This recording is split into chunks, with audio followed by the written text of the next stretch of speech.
السلام علیکم ورحمۃ اللہ وبرکاتہ۔ عزیز طالبات، امید ہے آپ سب خیر و عافیت کے ساتھ ہوں گے۔ آج ہم مشکوٰۃ المصابیح جلدوم کا سبق نمبر 41 پڑھیں گے۔ باب الکہانتی۔ اللہم صلی علی محمد النبی الامی وعلی آلہ وسلم تسلیما۔ بسم اللہ الرحمن الرحیم۔ باب الکہانتی، کہانت کا بیان۔ کہانت فعال گوئی کو کہتے ہیں اور فعال گوئی کے پیشے کو بھی کہانت کہا جاتا ہے۔ اس پیشے کو اختیار کرنے والے شخص کو کاہن کہتے ہیں۔ علامہ طیبی فرماتے ہیں کہ کاہن اس شخص کو کہتے ہیں جو آئندہ پیش آنے والے واقعات اور حوادثات کی خبریں دیتا ہو اور مستقبل کے علم غیب اور معرفت و اسرار کا دعویٰ کرتا ہو، یعنی نشانات و علامات سے معلوم کر کے مستقبل کے بارے میں جو شخص غیب کی پیشن گوئیاں کرے، ایسے شخص کو عرب کاہن بھی کہتے ہیں اور عراف بھی کہتے ہیں۔ الفصل الاول عن معاویۃ بن الحکم رضی اللہ عنہ قال قلت یا رسول اللہ امورا كنا نصنعها في الجاہلیۃ كنا نأتی الکہان قال فلا تأتوا الکہان الی آخری۔ حضرت معاویہ بن حکم کہتے ہیں میں نے عرض کہ یا رسول اللہ، ایسی کتنی ہی چیزیں ہیں جن کو ہم زمانہ جاہلیت میں کیا کرتے تھے، ان میں سے ایک تو یہ ہے کہ ہم کاہنوں کے پاس جایا کرتے تھے اور ان سے غیب کی باتیں پوچھا کرتے تھے۔ آپ نے فرمایا کہ تم آئندہ کاہنوں کے پاس نہ جانا۔ حضرت معاویہ بن حکم کہتے ہیں کہ میں نے عرض کیا ایک چیز یہ بھی ہے کہ ہم شگون بد لیا کرتے تھے۔ آپ صلی اللہ علیہ وسلم نے ارشاد فرمایا ذالک شیء یجدہ احدکم فی نفسہ فلا یصدنکم، یہ ایک ایسی چیز ہے جس کو تم میں سے کوئی اپنے دل میں محسوس کر سکتا ہے، لیکن یہ تم کو کسی کام سے نہ روکے، یعنی تم کو یہ اوہام تمہارے کام سے نہ روکیں، اللہ تعالیٰ پر بھروسہ کر کے کام کرتے رہو۔ قال قلت ومنا رجال یخطون خطا، معاویہ بن حکم کہتے ہیں میں نے عرض کیا کہ ایک چیز یہ بھی ہے کہ ہم میں سے کچھ لوگ لکیریں اور خطوط کھینچتے ہیں۔ لکیریں اور خطوط کھینچنا، یہ علم رمل کی طرف اشارہ مقصود ہے کہ کچھ لوگ ہیں جو خطوط کے ذریعے حساب لگاتے ہیں اور مستقبل کی معلومات فراہم کرتے ہیں۔ تو آپ صلی اللہ علیہ وسلم نے ارشاد فرمایا کان نبی من الانبیاء یخط فمن وافق خطہ فذاک، آپ نے فرمایا کہ انبیاء میں ایک نبی گزرے ہیں جو لکیریں اور خطوط کھینچا کرتے تھے، لہذا جس شخص کا خط ان کے موافق ہو وہ مباح ہوگا۔ نبی من الانبیاء، شارحین لکھتے ہیں کہ اس نبی سے حضرت دانیال یا حضرت ادریس مراد ہیں۔ ان کو اللہ تعالیٰ نے بطور معجزہ رمل کا یہ علم عطا فرمایا تھا۔ چونکہ رمل کے اس علم کی نسبت ان نبی کی طرف تھی، اس لیے نبی صلی اللہ علیہ وسلم نے نہایت حکیمانہ انداز سے امت کو اس علم سے بھی منع فرما دیا اور سابق نبی کے اس عمل پر اعتراض بھی نہیں کیا، اور فرمایا کہ ایک نبی ایسا عمل کیا کرتے تھے لیکن وہ چونکہ مأمون و محفوظ و معصوم تھے اور بطور معجزہ وہ ایسا کیا کرتے تھے، اس لیے ان کا عمل تو درست تھا۔ اب اگر تمہارا یہ عمل اس نبی کے عمل کے بالکل موافق ہو جائے تو مباح ہوگا، اور اگر موافق نہ ہوا تو درست نہیں ہوگا۔ اب تم خود فیصلہ کر لو، جب تم کو معلوم بھی نہیں کہ تمہارا عمل اس نبی کے عمل کے موافق ہے یا نہیں، تم اگر یہ فیصلہ نہیں کر سکتے ہو تو پھر اس عمل کی کوئی حیثیت نہیں رہے گی، لہذا تم اس عمل سے باز رہو۔ وعن عائشة رضی اللہ تعالی عنہ قالت سأل أناس رسول الله عن الكهان فقال لهم رسول الله إنهم ليسوا بشيء قالوا يا رسول الله فإنهم يحدثون أحيانا بشيء يكون حقا فقال رسول الله صلى الله عليه وسلم تلك الكلمة من الحق يخطفها الجني فيقرها في أذن وليه قر الدجاجة فيخلطون فيها أكثر من 100 كذبة۔ حضرت عائشہ سے روایت ہے کہ لوگوں نے نبی اکرم صلی اللہ علیہ وسلم سے کاہنوں کے بارے میں پوچھا تو رسول اللہ نے ان سے فرمایا کہ وہ کچھ نہیں ہے، یعنی وہ جن باتوں کا دعویٰ کرتے ہیں وہ بے بنیاد ہوتی ہیں، اس لیے ان کی بتائی ہوئی باتوں پر اعتماد و بھروسہ مت کرنا۔ لوگوں نے عرض کی یا رسول اللہ بعض دفعہ وہ ایسی باتیں بتاتی ہیں یا ایسی خبر دیتے ہیں جو سچ ہو جاتی ہیں، یکون حقا، وہ سچ ہو جاتی ہیں۔ آپ نے فرمایا کہ وہ بات حق ہوتی ہے جس کو جن اچک لیتا ہے، یختفها الجنی، جس کو جن شیطان اچک لیتا ہے اور اپنے دوست کاہن کے کان میں اس طرح ڈال دیتا ہے جس طرح مرغ کوئی دوسرے مرغ کو دانہ لینے کے لیے بلاتا ہے، پھر وہ کاہن اس بات میں 100 سے زیادہ جھوٹی باتیں ملا دیتے ہیں، فیخلطون فی اکثر من 100 کذبۃ، وہ کاہن اس بات میں 100 سے زیادہ جھوٹی باتیں مزید وہ ملا دیتے ہیں۔ اس حدیث میں واضح طور پر آپ صلی اللہ علیہ وسلم نے حضرت عائشہ رضی اللہ تعالی عنہ کے توسط سے امت کو یہ بتا دیا کہ کاہنوں کی ایک آدھ بات جو درست ثابت ہوتی ہے، اس کی اصل حقیقت یہ ہے کہ آسمانوں میں اللہ تعالیٰ کا ایک حکم آ جاتا ہے، آسمان کے نیچے بادلوں میں فرشتے آپس میں اس حکم سے متعلق گفتگو جو کرتے ہیں، جنات میں سے سرکش قسم کے شیاطین آسمان کے نیچے بادلوں میں چھپ چھپا کر جاتے ہیں اور فرشتوں سے ایک آدھ بات سن کر اچک لیتے ہیں اور زمین پر آ کر ان کاہنوں کو باتیں بتاتے ہیں، اور یہ کاہن اپنے سے 100 جھوٹی باتیں اس میں ملا کر لوگوں کو بیان کرتے ہیں۔ اگلی روایت بھی حضرت عائشہ صدیقہ رضی اللہ تعالیٰ عنہ سے فرماتی ہیں رسول اللہ صلی اللہ علیہ وسلم کو یہ فرماتے ہوئے سنا ہے، ان الملائکۃ تنزل فی العنان وهو السحاب فتذكر الامر قضي في السماء فتسترق الشياطين السمع فتسمعه فتوحيه الى الكهان فيكذبون مع 100 كذبة من عند انفسهم۔ اسی کی وضاحت ہے اس حدیث کے اندر۔ حضرت عائشہ رضی اللہ تعالی عنہ فرماتی ہیں کہ رسول اللہ کو یہ فرماتی ہوئے سنا، فرشتوں کی کوئی جماعت جب عنان یعنی ابر میں اترتی ہے اور آپس میں ان باتوں اور ان امور کا تذکرہ کرتی ہے جو آسمان میں مقرر ہوئے ہیں، تو شیاطین چوری چھپے ان کی باتوں کو سننے کے لیے کان لگائے رکھتے ہیں، اور جب وہ کوئی بات سن لیتے ہیں تو اس کو کاہنوں کے پاس پہنچا دیتے ہیں، اور وہ کاہن شیاطین سے سنی ہوئی اس بات میں اپنی طرف سے 100 جھوٹ ملا لیتے ہیں۔ اگلی بات حضرت حفصہ کہتی ہیں کہ رسول اللہ صلی اللہ علیہ وسلم نے ارشاد فرمایا من اتى عرافا فسأله عن شيء لم يقبل له صلاة 40 لیلہ، کہ جو شخص کاہن یا نجومی کے پاس جائے اور اس سے کچھ پوچھے یعنی غیب کی باتیں دریافت کرے تو اس کی 40 دن رات کی نمازیں قبول نہیں کی جاتی، 40 دن رات کی نمازیں قبول نہیں کی، یعنی دن رات کی فرض نمازیں قبول نہیں ہوں گی۔ اس حدیث کی تشریح میں علامہ نووی عدم قبولیت کی معنی و مفہوم بیان کرتے ہوئے فرماتے ہیں انه لا ثواب له فيها وان كان مجزئا في سقوط الفرض عنه ولا يحتاج معه الى اعادة، کہ ان نمازوں کا جو مقصود ہے، جو اثر ہے، ثواب اور اللہ تعالی کی خوشنودی اور رضا، وہ اس حاصل نہیں ہوگی اگرچہ فرضیت ساقط ہو جائے گی اور اس کو اعادے کی ضرورت بھی نہیں ہوگی۔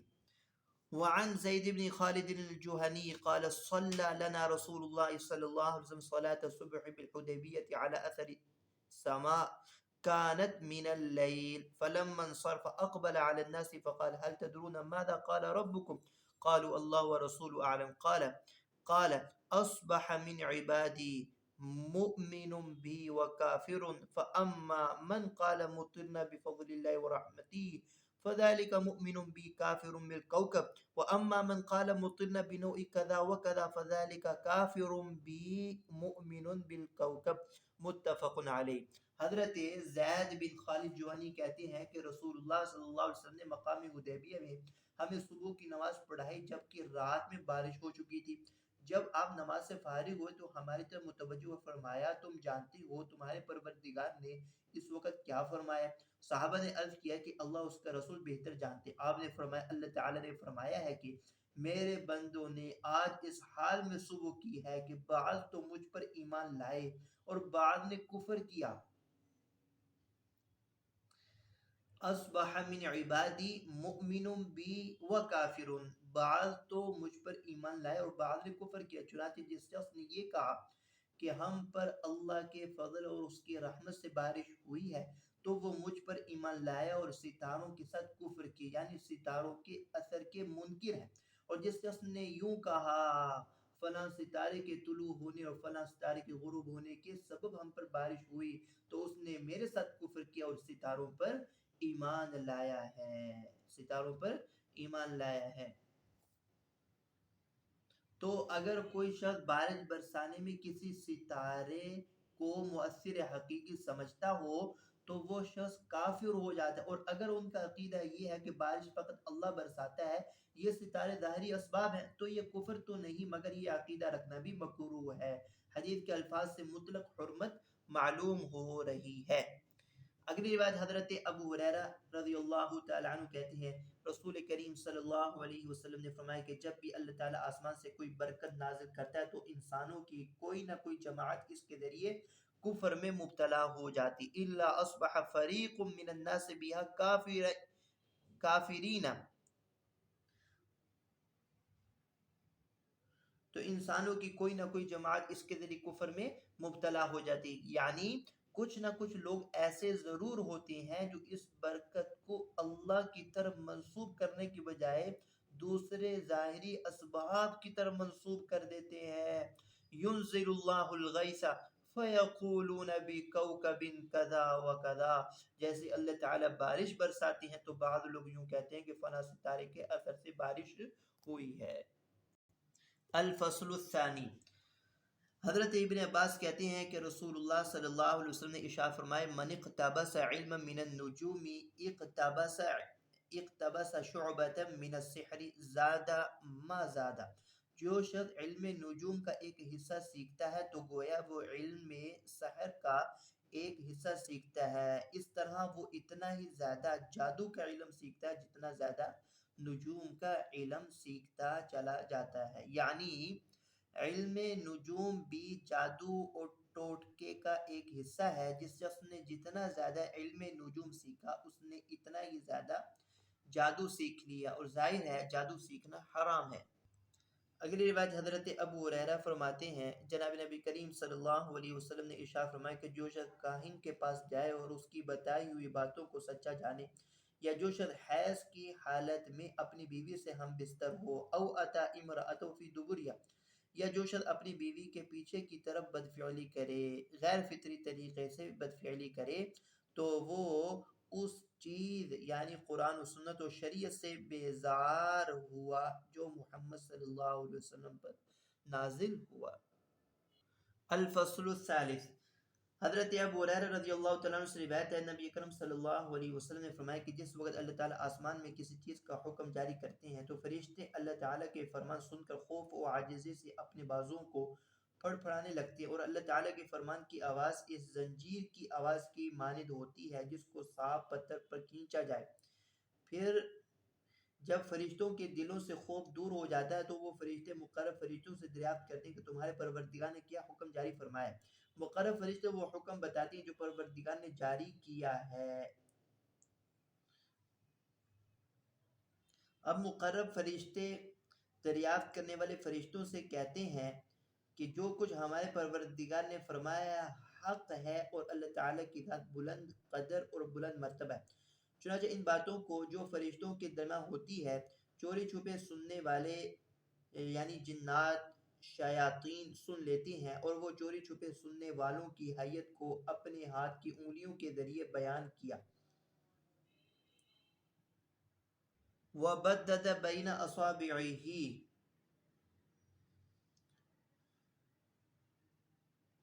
چنانچہ سفیان نے ہاتھ کو ٹیڑھا کر کے انگلیوں کے درمیان فرق کیا۔ یعنی حضرت سفیان نے اپنے ہاتھ کی انگلیوں کے اوپر تلے ہونے کی طرف اشارہ کیا اور بتایا کہ وہ جنات اور شیاطین آسمان سے زمین تک اس طرح سلسلہ وار اوپر تلے کھڑے رہتے ہیں، اور اوپر والا جن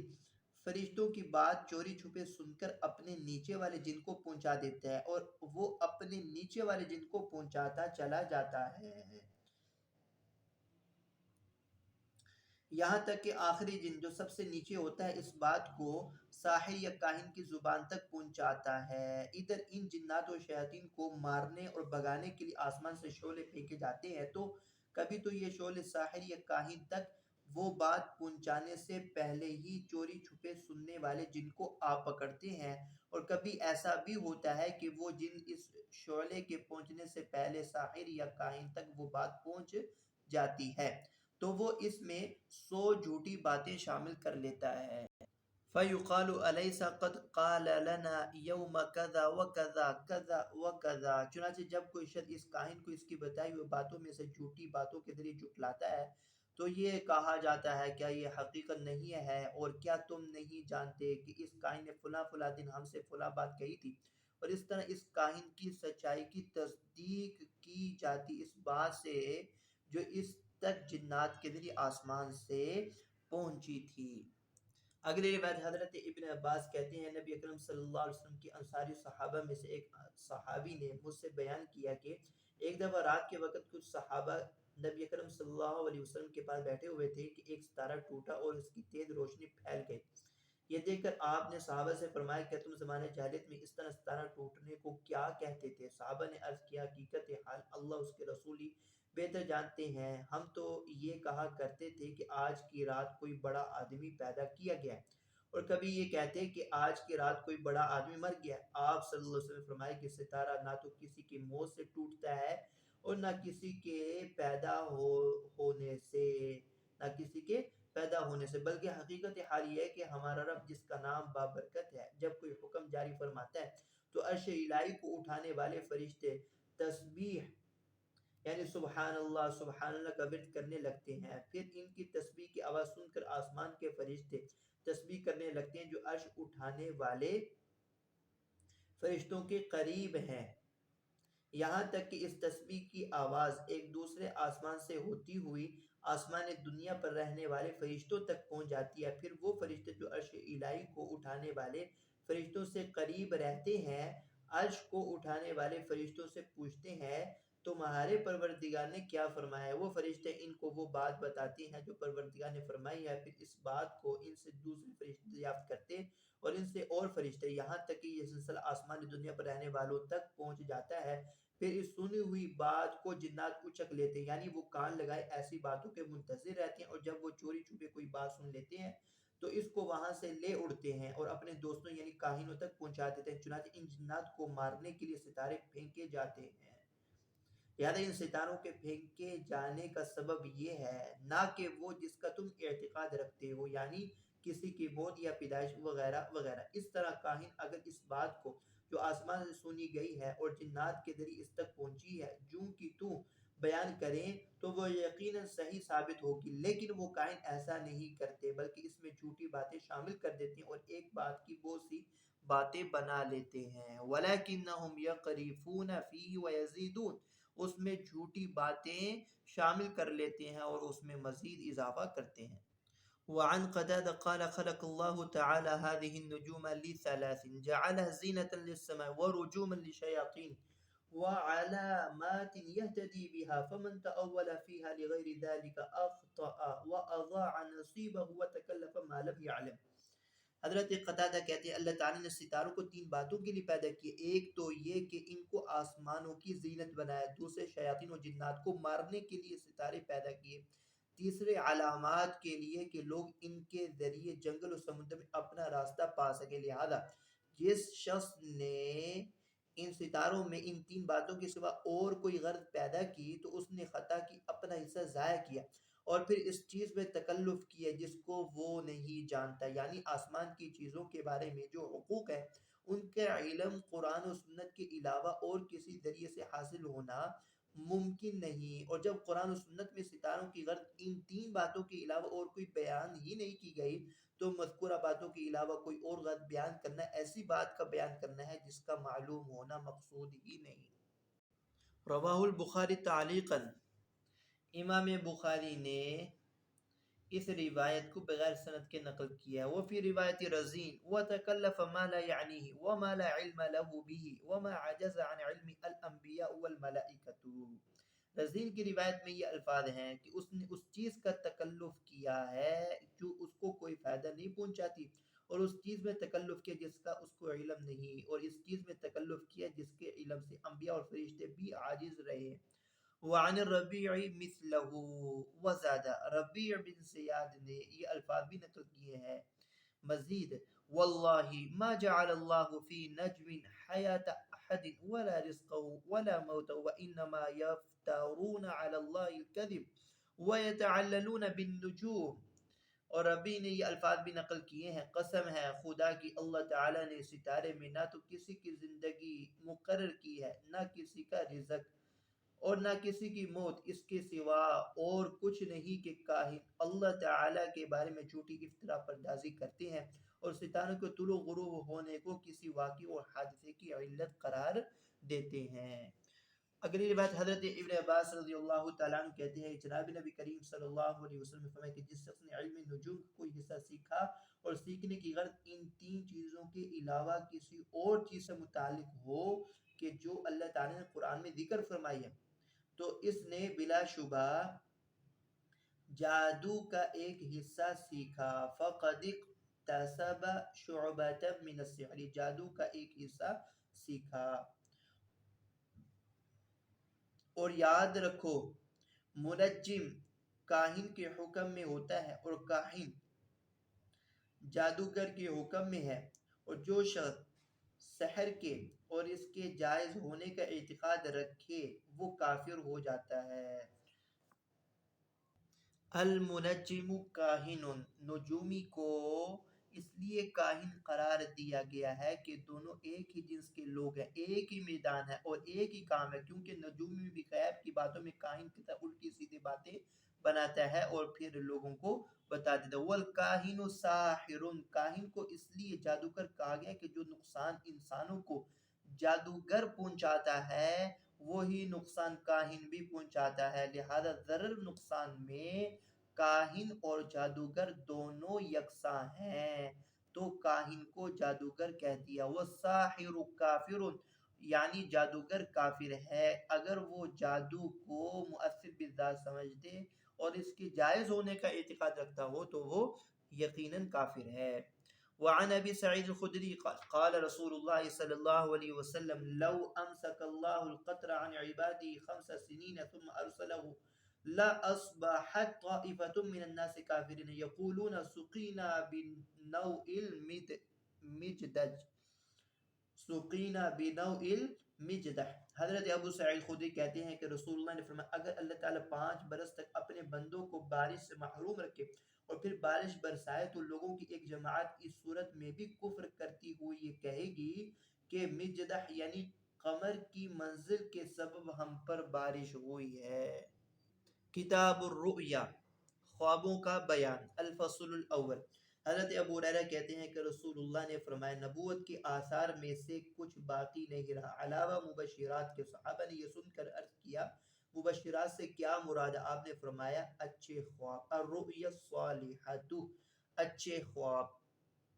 المبشرات یہ بشارت سے خوشخبری کے معنی میں، یعنی نبوت کا دروازہ اب بند ہو گیا، نبی آخر الزمان کے بعد کوئی نبی آنے والا نہیں، لہذا آسمانی وحی کا نزول تو ختم ہو گیا، اب خواب کی صورت میں صرف بشارتیں رہ گئی ہیں۔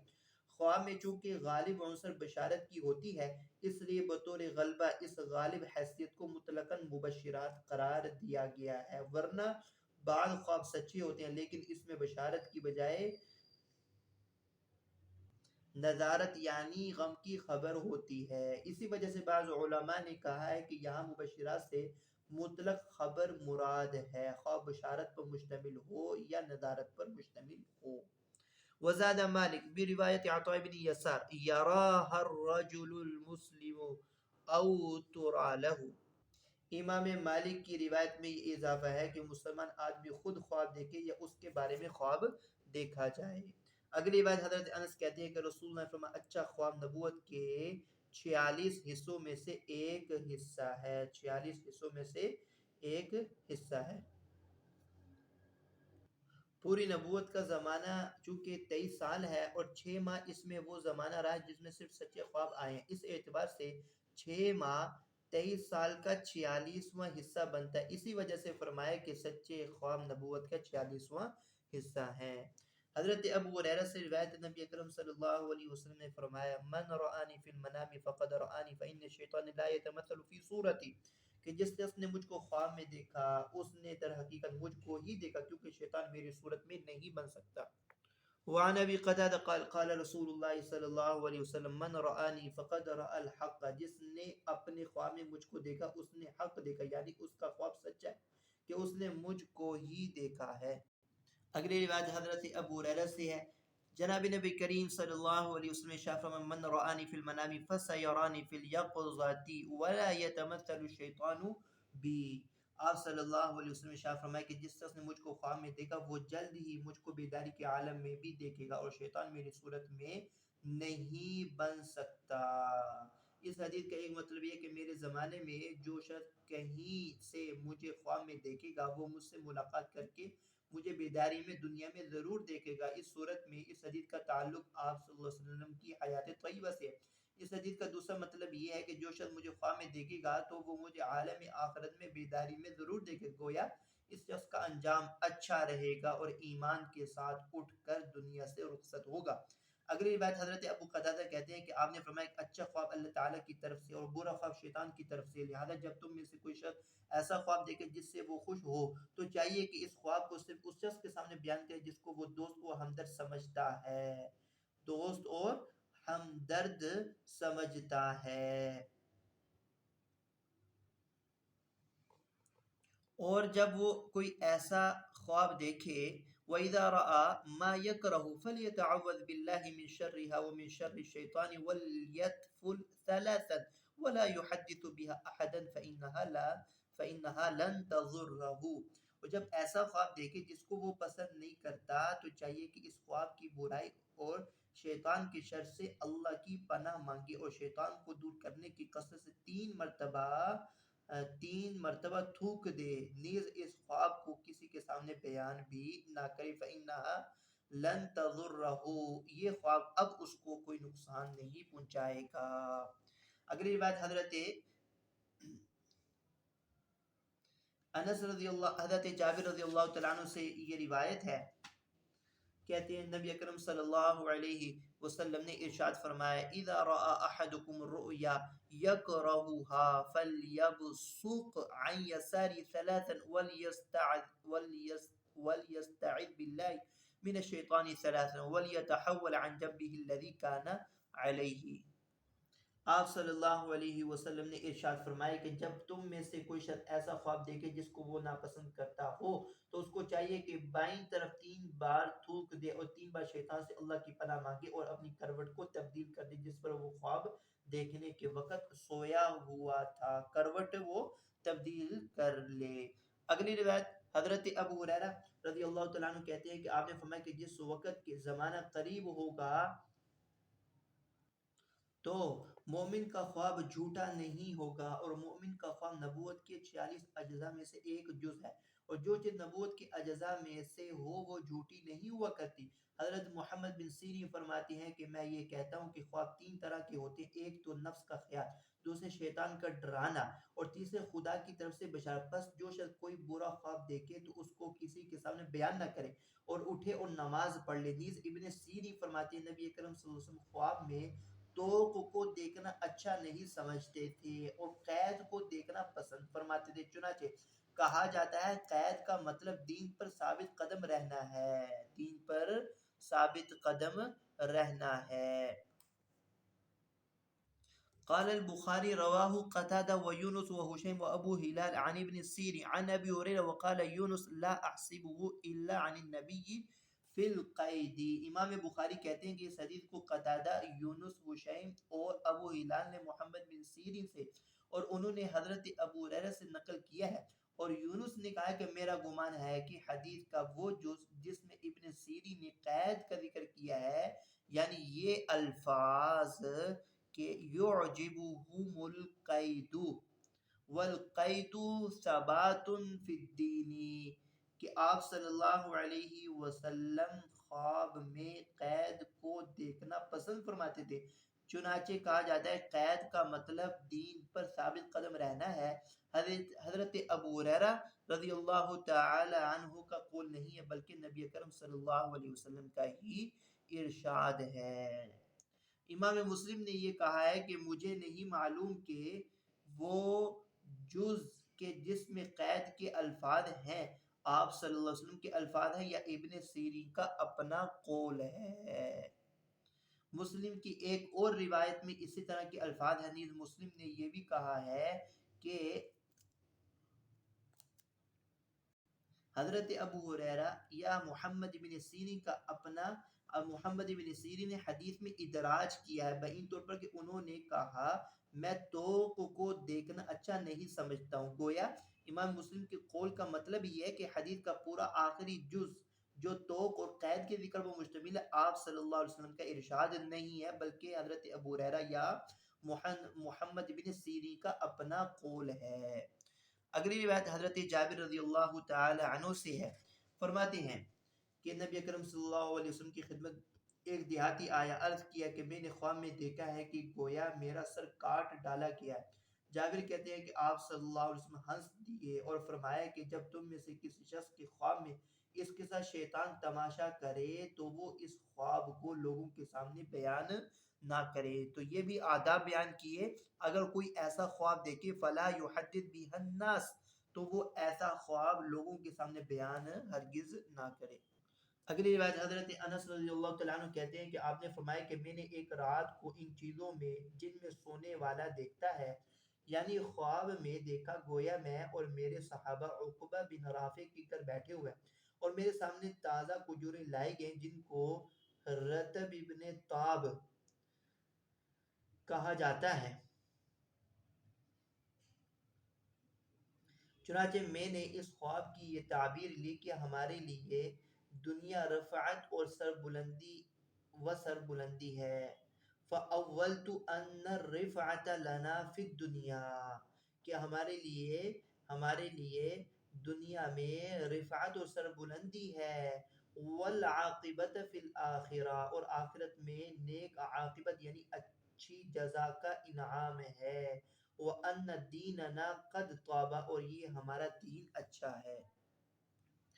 اگلی بات حضرت ابو موسیٰ اشعری کہتی ہیں کہ وہ نبی اکرم صلی اللہ علیہ وسلم سے نقل کرتے ہیں کہ آپ نے فرمایا کہ ہجرت سے پہلے مکہ میں ایک دن میں نے ایک خواب دیکھا کہ میں مکہ سے ہجرت کر کے ایک ایسے زمین کی طرف جا رہا ہوں جس میں کھجوروں کے درخت ہیں۔ چنانچہ اس خواب کی تعبیر میں میرا یہ خیال ہوا کہ وہ شہر جہاں میں ہجرت کر کے جاؤں گا یمامہ ہوگا یا ہجر، لیکن حقیقت میں وہ مدینہ نکلا جس کا قدیم نام یثرب ہے۔ اور میں نے اپنے اس خواب میں یہ بھی دیکھا تھا کہ میں نے اپنی تلوار کو ہلایا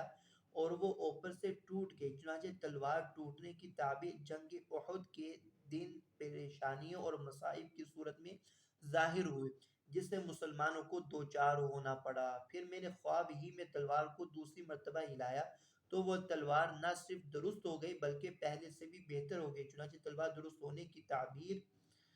جنگ احد ہی کے موقع پر یا فتح مکہ یا صلح حدیبیہ کے وقت اللہ تعالیٰ کی طرف سے عطا کی جانے والی فتح اور مسلمانوں کی اجتماعیت کی صورت میں ظاہر ہوئی۔ فَإِذَا هُوَ مَا جَاءَ اللَّهُ بِهِ مِنَ الْفَتْحِ وَإِجْتِمَاعِ الْمُؤْمِنِينَ، اللہ تعالیٰ کی طرف سے عطا کی جانے والی فتح اور مسلمانوں کی اجتماعیت کی صورت میں وہ ظاہر ہوئی۔ اگلی روایت حضرت ابو ہریرہ رضی اللہ تعالیٰ عنہ سے، نبی اکرم صلی اللہ علیہ وسلم نے فرمایا ایک دن میں سو رہا تھا، خواب میں زمین کے خزانے میرے سامنے لائے گئے، پھر میرے ہاتھ پر سونے کے دو کڑے رکھے گئے جو مجھ پر گراں گزرے، اس کے بعد مجھ پر وحی آئی کہ ان کڑوں پر پھونک مارو، چنانچہ میں نے پھونک ماری تو وہ کڑے اڑ گئے۔ میں نے ان دونوں کڑوں سے ان دونوں جھوٹوں کے بارے میں تعبیر لی جن کے درمیان میں ہوں، یعنی ایک تو یمامہ والا اور دوسرا صنعا والا، اور دوسرا صنعاء والا. وفي رواية يقال أحدهما مسيلمة صاحب اليمامة والعنسي صاحب صنعاء. لم أجد هذه الرواية في الصحيحين وذكرها صاحب الجامع عن الترمذي.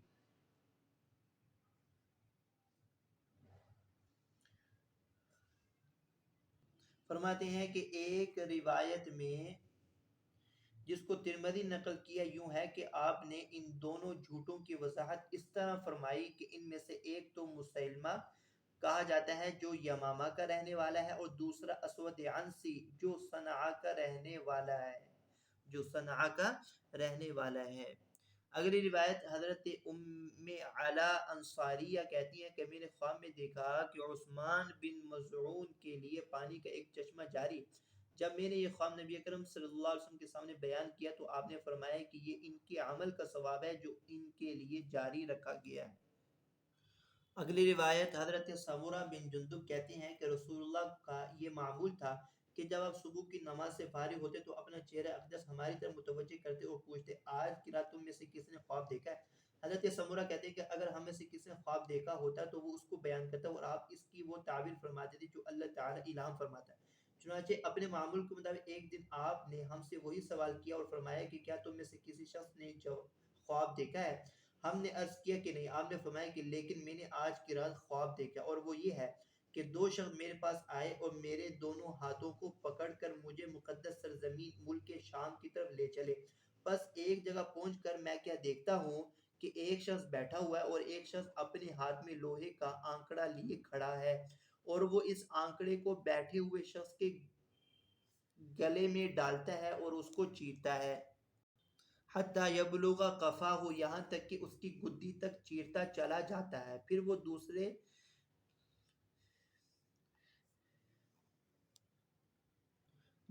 جبڑے کے ساتھ اسی طرح کرتا ہے، یعنی اس کو بھی گدی تک چیر دیتا ہے. جب وہ جبڑا اپنی اصلی حالت پر آ جاتا ہے تو پھر پہلے کی طرح وہی عمل کرتا ہے. حضرت صلی اللہ علیہ وسلم یہ فرماتے ہیں کہ میں نے یہ دیکھ کر ان دونوں آدمیوں سے پوچھا جو مجھے اپنے ساتھ لائے تھے یہ کیا ہو رہا ہے؟ قال انطلق فانطلقنا حتى أتينا على رجل مضطجع على قفاه ورجل قائم على رأسه. ان دونوں نے کہا کہ چلتے رہیے. چنانچہ ہم آگے چلے یہاں تک کہ ایک ایسی جگہ آئے جہاں ایک شخص چت پڑا ہوا تھا اور ایک شخص اس کے سر کے پاس اتنا بڑا پتھر لیے کھڑا تھا جس سے ہاتھ بھر جائے اور اس سے چت پڑے شخص کے سر کو کچلتا تھا. چنانچہ جب وہ پتھر کو کھینچ کر اس کے سر پر مارتا تو پتھر سر کچل کر لڑکتا ہوا دور چلا جاتا. پھر دوبارہ مارنے کی غرض سے اس پتھر کو اٹھانے کے لیے جاتا اور جب لوٹ کر آتا تو اس کے پہنچنے سے پہلے ہی اس شخص کا سر درست ہو جاتا. پھر وہ اس پر پتھر مارتا اور اسی طرح یہ سلسلہ جاری تھا کہ اس کا سر درست ہوتا رہتا اور وہ اس پر پتھر مارتا رہتا. میں نے یہ دیکھ کر پوچھا یہ کیا ہو رہا ہے؟ تو ان دونوں نے جواب دیا کہ چلتے رہیے. چنانچہ ہم آگے چلے یہاں تک کہ ایک ایسے گڑھے پر پہنچے جو تنور کی مانند تھا کہ اس کے اوپر کا حصہ تنگ تھا اور نیچے کا حصہ کشادہ تھا. اس کے اندر آگ بھڑک رہی تھی. جب آگ اوپر کی طرف بھڑکتی تو کچھ لوگ جو آگ کے اندر تھے شعلوں کے ساتھ اوپر آ جاتے یہاں تک کہ اس گڑھے سے نکلنے کے قریب ہو. جب شعلے کا زور گھٹ جاتا تو وہ سب پھر اندر چلے جاتے. پھر میں نے دیکھا کہ اس آگ میں کئی مرد تھے اور کئی ہی عورتیں تھیں. اس آگ میں فیہا رجال و نساء عورات، اس میں کئی مرد کئی عورتیں تھیں اور سب کی سب ننگے تھے. میں نے یہ دیکھ کر پوچھا یہ کیا ہو رہا ہے؟ تو ان دونوں نے کہا کہ فانطلق، آپ چلتے رہیے. فانطلقنا حتى اتينا على نهر من دم فيه رجل قائم على وسط النهر وعلى شط النهر رجل بين يديه حجارة. تو ان دونوں نے کہا کہ چلتے رہیے، چنانچہ ہم آگے چلے یہاں تک کہ ایک ایسی نہر پر پہنچے جو پانی کی بجائے خون سے بھری ہوئی تھی، جو نہر کے بیچ میں ایک شخص کھڑا ہوا تھا اور ایک شخص اس کے کنارے پر تھا جس کے آگے پتھر رکھے ہوئے تھے۔ جب وہ شخص جو نہر کے بیچ میں تھا آگے کنارے پر آیا اور چاہا کہ باہر نکل آئے، تو اس شخص نے جو کنارے پر تھا اس کے منہ پر پتھر پھینک کر مارا، جس سے وہ اپنی جگہ لوٹ گیا۔ اور پھر اسی طرح یہ سلسلہ جاری رہا۔ نہر کے اندر کا آدمی جب باہر نکلنے کا ارادہ کرتا تھا تو کنارے والا آدمی اس کے منہ پر پتھر مارتا اور اس کو اسی جگہ واپس کر دیتا۔ میں نے یہ دیکھ کر پوچھا یہ کیا ہو رہا ہے؟ تو ان دونوں نے کہا کہ چلتے رہیے، چنانچہ ہم آگے چلے یہاں تک ایک سرسبز شاداب باغ کے پاس پہنچے۔ اس باغ میں ایک بڑا درخت تھا اور اس کی جڑ پر ایک بوڑھا اور کچھ لڑکے بیٹھے تھے۔ پھر کیا دیکھتا ہوں کہ اس درخت کے پاس ایک اور شخص بھی ہے جس کے آگے آگ جل رہی ہے اور وہ اس کو جلا بڑکا رہا تھا۔ پھر وہ دونوں آدمی مجھ کو لے کر درخت پر چڑھے اور مجھ کو ایک ایسے گھر میں داخل کیا جو درخت کے بالکل درمیان تھا، اور یہ گھر اتنا اچھا تھا کہ میں نے کبھی اس سے اچھا کوئی گھر نہیں دیکھا۔ اس گھر میں کتنے ہی جوان بوڑھے مرد تھے۔ اس کے بعد وہ دونوں مجھ کو اس گھر سے نکال کر درخت کے اور اوپر لے گئے اور مجھ کو ایک ایسے گھر میں داخل کیا جو پہلے گھر سے بھی بہت اچھا اور افضل تھا۔ اس میں بھی بوڑھے اور جوان آدمی موجود تھے۔ اب میں نے ان دونوں آدمیوں سے کہا کہ آج کی رات تم نے مجھ کو خوب گھمایا۔ انکما قد توفتمانی اللیلہ فاخبرانی عما رأیتو، تو لیکن میں نے جو کچھ دیکھا اس کی حقیقت سے تو مجھ کو آگاہ کرو۔ قال نعم، تو ان دونوں نے کہا اچھا ہم آپ کو بتاتے ہیں۔ پھر انہوں نے بیان کرنا شروع کیا کہ جس شخص کو آپ نے دیکھا کہ اس کے جبڑے چیرے جا رہے تھے، وہ ایسا شخص ہے جو جھوٹا تھا، جھوٹ بولتا تھا اور اس کی جھوٹی باتیں نقل و بیان کی جاتی تھی جو دنیا میں چاروں طرف پھیلتی تھی۔ چنانچہ اس کے ساتھ وہ سلوک کیا جا رہا ہے جو آپ نے دیکھا، اور اس کا سلسلہ قیامت تک جاری رہے گا۔ اور جس شخص کو آپ نے دیکھا کہ اس کا سر کچلا جا رہا تھا، وہ ایسا شخص جس کو اللہ تعالیٰ نے قرآن سکھایا تھا، لیکن وہ شخص اس قرآن سے بے نیاز ہو کر رات میں سوتا رہا اور دن میں قرآن کے مطابق عمل نہیں کیا۔ چنانچہ اس کے ساتھ وہ سلوک کیا جا رہا ہے جو آپ نے دیکھا، اور اس کا سلسلہ قیامت تک جاری رہے گا۔ اور جن لوگوں کو آپ نے تنور میں دیکھا وہ زناکار ہیں، اور جس شخص کو آپ نے نہر میں دیکھا وہ سود خور ہے، وہ سود ان سب کو بھی اپنے کیے کی سزا مل رہی ہے اور قیامت تک یوں ہی ملتی رہے گی۔ اور جس بوڑھے شخص کو آپ نے درخت کی جڑ کے پاس بیٹھے ہوئے دیکھا وہ حضرت ابراہیم علیہ السلام تھے، اور ان کے پاس جو بچے ہیں وہ آدمیوں کی اولاد ہے۔ اور جو شخص درخت سے کچھ فاصلے پر آگ جلا رہا ہے وہ دوزخ کا دروغہ ہے، اور درخت کے اوپر پہلا گھر جس میں آپ داخل ہوئے تھے وہ جنت میں عام مومنوں کا مکان ہے، اور یہ گھر جو پہلے گھر سے اوپر واقع ہے شہداء کا مکان ہے۔ میں جبرائیل ہوں وہذا میکائیل، اور یہ جو میرے ساتھ ہیں وہ میکائیل ہے۔ اور ذرا آپ اوپر سر اٹھائیے۔ حضرت صلی اللہ علیہ وسلم فرماتی ہیں کہ میں نے اپنا سر اوپر اٹھایا تو کیا دیکھتا ہوں کہ میرے اوپر نہایت بلندی میں ابر کی مانند کوئی چیز ہے، اور ایک روایت میں یہ الفاظ ہے کہ تہ در تہ سفید ابر کی مانند کوئی چیز ہے۔ ان دونوں نے کہا کہ یہ ابر کی مانند جو چیز آپ دیکھ رہے ہیں دراصل جنت میں آپ کا مکان ہے۔ ذاک منزلک، دراصل جنت میں آپ کا مکان ہے۔ قلت دعانی ادخل منزلی، میں نے کہا کہ پھر تم لوگ مجھے چھوڑ دو تاکہ میں اپنے مکان میں چلا جاؤں۔ ان دونوں نے کہا کہ ابھی تو آپ کی عمر باقی ہے جس کو آپ نے پورا نہیں کیا ہے، جب آپ اپنی عمر کو پورا کر لیں گے تو اپنے مکان میں چلے جائیں گے۔ فَلَوِ اسْتَكْمَلْتَهُ أَتَيْتَ مَنزِلَكَ، آپ اپنے مکان میں جنت میں چلے جائیں گے۔ وذكر حديث عبد الله بن عمر في رؤيا النبي في المدينة في باب حرم المدينة الفصل الثاني۔ جی، حضرت ابو رزین عقیلی کہتے ہیں کہ رسول اللہ نے فرمایا کہ مومن کا خواب نبوت کے 46 حصوں میں سے ایک حصہ ہے، اور خواب کو جب تک بیان نہ کیا جائے وہ پرندوں کے پاؤں پر ہوتا ہے، اور جب اس کو کسی کے سامنے بیان کر دیا جاتا ہے تو وہ واقع ہو جاتا ہے۔ وَأَحْسِبُهُ قَالَ لَا تُحَدِّثْ إِلَّا حَبِيبًا أَوْ لَبِيبًا، راوی کہتے ہیں کہ میرا خیال ہے کہ آپ صلی اللہ علیہ وسلم نے یہ بھی فرمایا کہ دانا اور دوست کے علاوہ کسی اور کے سامنے خواب کو بیان نہ کرو۔ اگلی روایت رواه الترمذي وفي رواية أبي داود قال الرؤيا على رجل طائر ما لم تعبر فإذا عبرت وقعت. جبکہ ابو داود شریف کی روایت میں یوں الفاظ ہے کہ آپ نے فرمایا خواب کی جب تک تعبیر بیان نہیں کی جاتی وہ پرندے کے پاؤں پر ہوتا ہے، اور جب اس کی تعبیر بیان کر دی جاتی تو وہ تعبیر واقع جیسے ہوتی ہے وہ ویسے ہی واقع ہو جاتا ہے، اور میرا خیال ہے کہ بیان نہیں کی جاتی. راوی کہتے کہ میرا خیال ہے کہ آپ صلی اللہ علیہ وسلم نے یہ بھی فرمایا وَلَا تَقُصَّهَا إِلَّا عَلَى وَادٍ أَوْ ذِي رَأْيٍ، کہ دوست عقل مند کے علاوہ کسی اور کے سامنے خواب بیان نہ کرو. اگلی روایت حضرت عائشہ صدیقہ رضی اللہ تعالی عنہ کہتی ہیں ایک مرتبہ رسول اللہ صلی اللہ علیہ وسلم سے ورقہ بن نوفل کے بارے میں پوچھا گیا کہ وہ مومن تھے یا نہیں، اور حضرت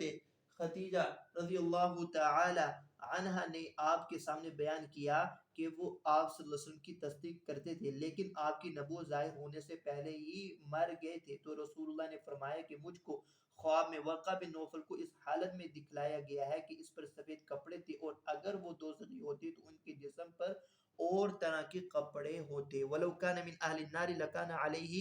لَبَاسٌ غَيْرَ ذَلِكَ، اگر وہ دوزخی ہوتے تو ان پر اور طرح کے کپڑے ہوتے.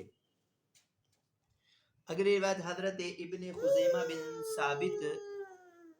اپنے چچا ابو خزیمہ سے نقل کرتے ہیں کہ انہوں نے اس حالت میں جس میں سونے والا دیکھتا ہے یعنی خواب میں دیکھا کہ انہوں نے نبی کرم صلی اللہ علیہ وسلم کی پیشانی پر سجدہ کیا ہے. پھر انہوں نے یہ خواب حضرت صلی اللہ علیہ وسلم کے سامنے بیان کیا تو آپ وہ خواب سن کر ابو خزیمہ کی خاطر لیٹ گئے تاکہ وہ پیشانی اقدس پر سجدہ کر لیں، اور فرمایا کہ اپنے خواب کو سچا کرو یعنی اپنے خواب کے مطابق عمل کرو. چنانچہ انہوں نے حضرت صلی اللہ علیہ وسلم کی پیشانی پر سجدہ کر لیا. فسجد على جبهته رواه في شرح السنة. وسنذكر حديث أبي بكر كأن ميزانا نزل من السماء في باب مناقب أبي بكر وعمر. فرماتے ہیں کہ حضرت ابو بکر صدیق رضی اللہ عنہ کی یہ روایت كأن ميزانا نزل من السماء مناقب ابو بکر اور عمر کے باب میں نقل کی جائے گی. اگلی روایت حضرت سمورہ بن جندب کہتے ہیں کہ رسول کریم صلی اللہ علیہ وسلم اپنے صحابہ سے اکثر یہ پوچھا کرتے تھے کیا تم میں سے کسی نے کوئی خواب دیکھا ہے؟ چنانچہ اللہ تعالیٰ جس کو خواب دکھانا چاہتا اور وہ خواب دیکھتا ہے تو وہ اپنا خواب آپ صلی اللہ علیہ وسلم کے سامنے بیان کر دیتا ہے. ایک دن آپ نے ہمارے سامنے بیان کیا کہ آج رات میں نے خواب دیکھا کہ دو شخص میرے پاس آئے اور انہوں نے مجھ کو اٹھا کر کہا کہ ہمارے ساتھ چلیے. چنانچہ میں ان کے ساتھ چل پڑا. اس کے بعد حدیث کے راوی سمورہ نے وہی طویل حدیث بیان کی جو اس خواب سے متعلق فصل اول میں گزر چکی ہے. طویل حدیث، لیکن اس حدیث میں پہلی فصل اول والی حدیث سے کچھ زیادہ باتیں ہیں، اور وہ یہ ہیں کہ آپ صلی اللہ علیہ وسلم نے فرمایا پس ہم ایک ایسے باغ میں پہنچے جہاں درختوں کی کثرت اور ان میں سرسبزی و شادابی کی بہتات کی وجہ سے اندھیرا پھیلا ہوا تھا. باغ میں ہر طرف بہار ہی بہار تھی اور ہمہ اقسام کے شگوفے کھلے ہوئے تھے. پھر اچانک کیا دیکھتا ہوں کہ باغ کے بیچوں بیچ ایک شخص کھڑے ہوئے ہیں اور بہت لمبے تھے. ان کا سر بھی مجھے نظر نہیں آ رہا تھا کیونکہ ان کی لمبائی آسمان سے باتیں کر رہی تھی. پھر مجھے یہ بھی نظر آیا کہ ان کے گرد بہت سے لڑکے تھے جن کو میں نے کبھی نہیں دیکھا تھا. میں نے ان دونوں سے پوچھا یہ لمبا شخص کون ہے اور یہ لڑکے کون ہیں؟ آپ صلی اللہ علیہ وسلم نے فرمایا کہ ان دونوں نے میری بات کا جواب دینے کی بجائے مجھ سے کہا کہ چلتے جائیے. فانطلقنا فانتهينا إلى روضة عظيمة لم أرى روضة قط أعظم منها ولا أحسن. قال لي ارق فيها. قال فارتقينا فيها فانتهينا إلى مدينة مبنية بلبن ذهب ولبن فضة. فأتينا باب المدينة فاستفتحنا ففتح لنا فدخلناها فتلقانا فيها رجال إلى آخره. ان دونوں نے مجھ سے کہا کہ چلتے جائیے. چنانچہ ہم آگے چلے اور ایک بہت بڑے باغ کے پاس پہنچے جس سے بڑا اور جس سے اچھا کوئی اور باغ میں نے کبھی نہیں دیکھا تھا. آپ صلی اللہ علیہ وسلم فرمایا کہ وہاں پہنچ کر ان دونوں نے مجھ سے کہا کہ باغ کے اندر چلیے یا اس کے درختوں پر چڑھیے. چنانچہ ہم چڑھے اور ایک ایسے شہر کے قریب پہنچے جو سونے اور چاندی کی اینٹوں سے تعمیر کیا گیا. پھر ہم اس شہر کے دروازے پر آئے اور اس کو کھلوایا، اور جب وہ دروازہ ہمارے لیے کھول دیا گیا تو ہم اندر داخل ہوئے اور اس شہر میں ہم ایسے کتنے ہی لوگوں سے ملے جن میں سے ہر ایک کے بدن کا آدھا حصہ اس سے بھی بہتر تھا جس کو تم دیکھتے ہو، اور آدھا حصہ اس سے بھی بدتر تھا، اور آدھا حصہ انتہائی حسین و تندرست تھا، اور آدھا حصہ انتہائی خراب تھا۔ حضرت صلی اللہ علیہ وسلم نے فرمایا کہ ان دونوں نے ان سب سے کہا کہ جاؤ اس نہر میں غوطہ لگاؤ۔ حضرت صلی اللہ علیہ وسلم فرماتے ہیں کہ جب ان دونوں نے یہ بات کہی تو میں کیا دیکھتا ہوں کہ وہاں عرضن ایک نہر بہ رہی ہے جس کا پانی خالص دودھ کی طرح سفید ہے۔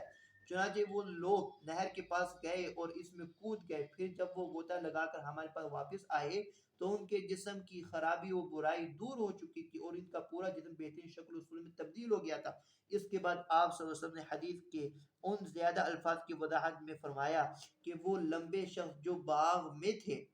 حضرت ابراہیم علیہ السلام تھے، اور ان کے ارد گرد جو لڑکے تھے وہ ایسے بچے تھے جو فطرت پر مر جاتے ہیں، یعنی جو بچے چھوٹی عمر میں نابالغ مر جاتی ہیں وہ حضرت ابراہیم علیہ السلام کے پاس رہتے۔ راوی یہ کہتے ہیں کہ بعض صحابہ نے دریافت کیا کہ یا رسول اللہ،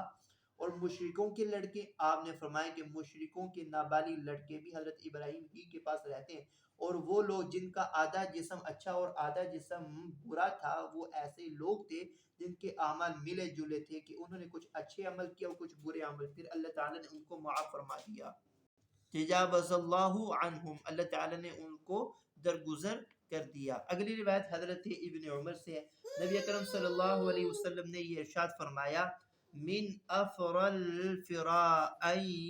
یری الرجل عینیہ ما لم تریا، کہ بڑے بہتانوں میں سے ایک بڑا بہتان یہ بھی ہے کوئی شخص اپنی آنکھوں سے وہ چیز دکھلائے جو حقیقت میں آنکھوں نے نہیں دیکھی ہے، یعنی سب سے بڑا جھوٹ یہ ہے کہ آدمی آنکھوں سے وہ چیز دکھلائے جو آنکھوں نے نہیں دیکھی، یعنی جھوٹا خواب بیان کرنا بڑے بہتانوں میں سے ایک بہتان۔ اس کی وجہ یہ ہے کہ خواب کا تعلق وہی سے ہے، اور نظام وحی اور نظام غیب پر بہتان اور جھوٹ باندھنا عام جھوٹ کی طرح نہیں بلکہ بہت سخت ہے۔ اگلی روایت حضرت ابو سعید خدری نبی کرم صلی اللہ علیہ وسلم سے روایت کرتے ہیں کہ آپ نے فرمایا کہ پچھلے پہر کا خواب زیادہ سچا خواب ہوتا ہے۔